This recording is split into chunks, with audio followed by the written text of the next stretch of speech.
Alors, nous avons le plaisir, en ce début d'après-midi, d'accueillir Corinne Poulain. Donc Corinne Poulain qui va intervenir. Corinne Poulain est née à Rennes, elle a grandi à Plaintel. C'est la directrice générale des Champs Libres à Rennes qui héberge le musée Bretagne, où s'était tenue l'exposition Bretagne celtique, point d'interrogation, où il y a eu un petit peu de reuse après, comme on le sait. Elle a été précédemment directrice des affaires culturelles de Rennes Métropole. Elle a travaillé dans le domaine culturel en France et à Berlin. Et elle a été conseillère auprès du ministère de la Culture. Donc je vous demande de l'applaudir chaleureusement. Et on remercie Corinne Poulain de nous rejoindre afin de prolonger le dialogue sur ces questions et de revenir aussi sur les questions posées par l'exposition Bretagne celtique à Rennes. Donc un grand merci Corinne d'être parmi nous ce jour pour votre exposé. La fabrique du patrimoine à l'heure des droits culturels, la Bretagne dans la peau. Eh bien, merci. Bonjour à tous et à toutes. M'entendez-vous bien ? En fait, je suis très honorée d'intervenir aujourd'hui, un petit peu intimidée également. Je vais m'exprimer aujourd'hui depuis mon point de vue, la direction d'un établissement culturel, les Champs Libres à Rennes, qui ont présenté l'année dernière, comme vous venez de le rappeler, l'exposition 7 points d'interrogation réalisée par le musée de Bretagne. Alors, je ne suis spécialiste ni des cultures celtes, ni de l'histoire de la Bretagne. Ce qui m'intéresse, en fait, c'est de partager avec vous ce en quoi l'exposition, la polémique, on peut le dire, qui a suivi m'ont paru signifiant, ce en quoi elle nous a fait réfléchir, ou doit encore nous faire bouger dans la fabrique patrimoine en Bretagne aujourd'hui. Alors d'où je parle donc?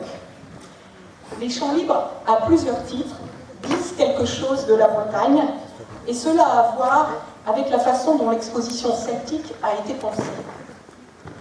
Les Champs Libres sont un établissement de culture et de savoir, avec comme ambition d'être une place publique, ancrée dans le quotidien, au cœur de la cité, un établissement populaire accueillant chaque année près d'1 200 000 personnes. Je ne m'étendrai pas sur le fait que nous hébergeons dans nos réserves une grande partie, une belle part en tout cas, du patrimoine de la Bretagne. Le patrimoine écrit, si fragile, comme l'a rapporté ce matin Simon Rodwell, dont les principaux trésors sont issus des confiscations révolutionnaires, patrimoine que nous enrichissons constamment. Alors, je pense par exemple au Catholicon, mais aussi très récemment au livre d'heures à usage de Quimper, acquis il y a quelques mois, livre d'heures du XIVe siècle, ce qui est plutôt rare, de facture bretonne, donc fait en Bretagne, et faisant référence au saint breton caractéristique de la liturgie quimpéroise. Je pense bien sûr aux collections du musée de Bretagne qui conservent des pièces exceptionnelles.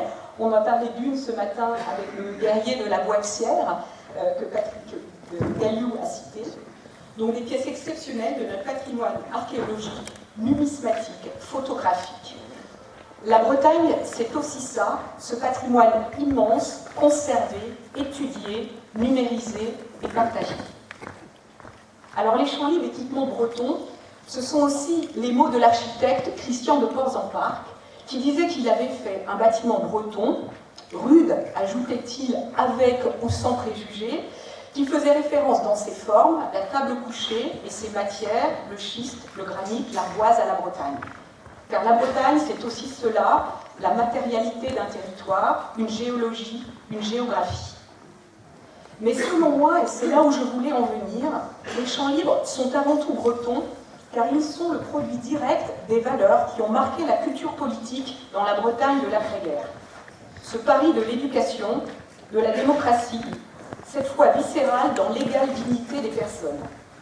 L'indépendance aussi, et surtout, vis-à-vis des grandes puissances, puisqu'à notre échelle, même notre planétarium est fait maison, issu en droite ligne de l'aventure de Plumeur-Vaudou. Une forme de culture politique donc, qui venait sans doute en réaction aux préjugés associés à la Bretagne et aux Bretons, une revanche à prendre, une culture politique aussi qui fait primer la coopération sur les divisions. Les Champs Libres incarnent à leur petite échelle cette logique de coopération puisqu'ils sont fondés sur 3 institutions, avec comme défi de dépasser les clivages, en l'occurrence celui des disciplines. Un petit célib au service des savoirs en quelque sorte. Et dans ma mythologie personnelle, la Bretagne, c'est d'abord et beaucoup ça, un attachement qui fait que l'union sacrée est possible. C'est un mythe peut-être, cette union sacrée quand il s'agit de promouvoir un territoire, d'offrir le meilleur à ses habitants. Mais c'est un mythe performatif, comme tous les bons mythes. Et c'est sans doute un de nos défis aujourd'hui, après les grands désenchantements du XXe siècle, ce grand déshéritage dont a parlé Slowderczyk, la grande œuvre de standardisation de nos imaginaires. C'est un de nos défis donc de réinventer des mythes puissants qui nous permettent de garder courage, qui nous accompagnent, comme les mythes l'ont toujours fait depuis les débuts de l'humanité et dans toutes les sociétés, que ces mythes soient fondés en grande partie sur des faits réels ou au contraire imaginés, ce n'est pas cela qui importe. Alors l'exposition elle-même. L'exposition celtique, elle s'inscrit dans cette tradition d'éducation populaire qui fonde les champs libres. En l'occurrence, offrir des clés de compréhension accessibles sur la relation entre la Bretagne et la culture celte au sens large, en partant, comme dans toutes nos expositions, de problématiques contemporaines, et dans ce cas précis, la très forte présence de signes celtes dans la Bretagne aujourd'hui. L'approche, annoncée comme pluridisciplinaire en introduction, a été dans les faits avant tout historique, fondée et illustrée par des objets archéologiques. Et ceci a orienté l'exposition, voire constitué un biais. Je pense à la place réduite qui a été donnée à la langue bretonne. Mais ce biais, il n'est pas étonnant quand on considère ce qu'est un musée, dont la mission est de raconter le monde à partir d'une collection d'objets, de faire sentir, ressentir la matérialité du passé, pour que ce passé attrape une existence propre qui fasse rempart aux réécritures. À l'heure de la numérisation de nos relations, de la dématérialisation de nos loisirs, c'est une mission que je juge cruciale. Et à la décharge de mes collègues, on parle en règle générale mal des langues dans les musées. Des tentatives existent que nous sommes allés étudier au musée de l'Homme, par exemple, ou à Cardiff. C'est aussi la raison pour laquelle nous regardons de près le projet de futur musée à Villers-Cotterêts. De plus, et c'est ce qui me paraît le plus important, mais discutons-en, le public est ressorti de l'exposition avec en tête 4 étapes clés dans la relation entre la Bretagne et la culture celte. La présence celte de l'âge du fer ou de la période dite de l'Athènes, la richesse des échanges culturels entre la Bretagne continentale et les clans, surtout irlandais et gallois, à la fin de l'Antiquité et au Moyen-Âge, la création des récits nationaux au XIXe, la conséquence négative de cette fabrique, donc le mépris, la destruction des autres récits, mais aussi positive dans les réappropriations culturelles qu'en réaction elle produit, collecte de contes, de légendes, chants, recherche d'une esthétique propre. Et puis enfin, les revivals, je crois que, cher Alan, que j'ai vu passer, le terme ne vous choque pas, renouveau avant tout artistique de l'après-guerre, qui ont bouleversé notre culture musicale et participé à des prises de conscience plus larges. Par rapport à la grande confusion dans laquelle j'ai grandi, enfant, en Bretagne dans les années 70, c'est énorme. Rappelons ici que l'histoire de la Bretagne n'est enseignée nulle part dans nos écoles et que beaucoup d'entre nous, en tout cas d'entre nos concitoyens, ne savent ni que le breton est une langue celte, ni qu'il est la seule langue celte parlée sur le continent. Et la polémique. L'exposition a en effet fait couler beaucoup d'encre, on peut dire ça comme ça. La première chose que cela dit, sans facilité, c'est la vivacité de la matière de Bretagne, la richesse de la recherche. Cela dit aussi que le sujet est jugé important. La polémique témoigne aussi de l'attention portée à nos expositions, dont il est attendu qu'il n'y ait pas d'approximation. J'ajouterai toutefois à cet endroit que si nos expositions sont en général des expositions de synthèse, elles ne sont pas conçues pour clore un débat, mais pour l'ouvrir. Ouvrir le débat au sens noble, c'est-à-dire discuter, échanger à partir de points de vue.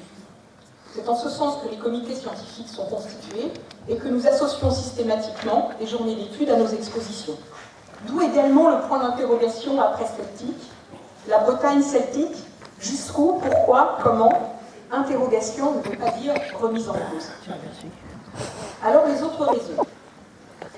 Il y avait, permettez-moi de le dire, aussi un peu de controverse scientifique, des tensions entre les disciplines, les écoles, ce qui est bien normal, mais que nous n'avons pas su bien évaluer et dont nous avons par conséquent pâti. Il y avait aussi des points plus faibles, comme dans toutes les expositions, des partis pris sans doute pas assez explicités, ou conduisant à des simplifications qui, mal interprétées, ont été vécues comme blessantes. Mais il n'y avait pas de plan caché. Alors en quoi cette polémique est-elle intéressante? Elle a permis, en tout cas moi, elle m'a permis, de prendre conscience à quel point aujourd'hui encore, en Bretagne et ailleurs, la fabrique du patrimoine se fait selon des sillons parallèles entre eux. Nous avons l'université avec ses propres logiques de recherche, les départements de discipline, les conservateurs de musées, leurs pratiques, leurs convictions, l'INRAP avec ses missions propres. Nous avons les associations, et en Bretagne, ces acteurs sont particulièrement nombreux, compétents, incontournables. Je cite Kenler, Solarium, Costume, BCD. À cela, j'ajouterai les revues de grande qualité qui traitent de la matière de Bretagne. Et puis, il y a les personnes elles-mêmes, témoins, détenteurs de pratiques, d'histoire, celles et ceux qui font, au bout du compte, qu'une culture est vivante ou pas. Je pense qu'il nous faudrait trouver, ou en tout cas retrouver, les conditions pour que toutes ces parties prenantes de la fabrique du patrimoine dialoguent, débattent, pour que nous croisions nos forces et œuvrions à nos complémentarités. Je pense en tout cas que sans cette polémique, les champs libres, enfin nous, les champs libres, n'aurions pas de façon aussi résolue décidé de renouer et de développer de façon plus structurelle nos liens avec les grandes associations du territoire régional. J'émets donc le vœu ici que nous y parvenions dans l'avenir, en tout cas parvenions à faire différemment et ensemble. Enfin, et je voudrais conclure par cela, ce qui me touche profondément, au-delà de mon attachement au savoir, c'est la façon dont les gens, les personnes, dans leur diversité, réussissent à créer de la beauté, à renouveler en permanence la culture, c'est-à-dire notre rapport de sens au monde, ceci malgré la standardisation et la commercialisation à l'œuvre. Nous sommes des déshérités, comme je le disais tout à l'heure, mais il y a toujours cette capacité vivante, et le Festival interceltique en est la parfaite incarnation, en puisant dans le passé, dans nos paysages, notre sensibilité, à perpétuer ce que celles et ceux qui nous ont précédés, malgré leur immense misère et le poids du travail, malgré le mépris dans lequel ils étaient tenus, ont réussi à préserver, créer du beau, en brodant, donnant des formes aux objets, en sculptant par les chants, les contes, la danse, autant de flammes. Corinne, je suis obligée de te couper. Là, on a dépassé vraiment... Je pensais que tu allais mettre 30 secondes pour conclure. Mais là, une dernière phrase. Tu as le droit à une dernière phrase. Alors, de 10 secondes. D'accord. Alors, ce que je pourrais dire... c'est dommage parce que j'aurais voulu juste dire que nous avions... Si je fais une minute... Non, non, on a déjà dépassé 3. Alors, je vous dirais juste une phrase de Gustave Mahler que j'aime beaucoup, qui dit « La tradition, ce n'est pas remuer les cendres, mais entretenir le feu ». Je vous remercie de votre attention. Merci beaucoup.